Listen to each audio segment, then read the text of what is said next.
collaboration with White Castle Whiskey. Ako natuwa ako kasi kakaiba eh. Kumbaga yung mga followers, pares lang eh. Mahilig sa alak, mahilig din sa tattoo. Kaya yung ginawa ng White Castle, malaking tulong sa tattoo industry yan kasi isa yan sa makaka-uplift kung paano ma-educate yung tao sa tattoo, matanggapin yung art ng tattoo. Kaya malaking tulong talaga yung collaboration. Napakalaking tulong kasi White Castle Whiskey na yun eh. Haligi na yun eh. Ngayon kinuha kami, di ba? Napakaswerte naman namin, PNP Tattoo yung napili nila. So talagang malaking eksena to para sa amin. Kasi pag nakita nila may concern yung White Castle sa industriya ng tattoo, ano sila? Kumbaga lalakas lalo yung loob nila at mayroon nakakita na may potential yung tattoo para i-collab.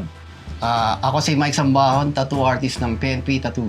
Ako nga pala si Jay Cuerpo, tattoo artist ng PNP Tattoo.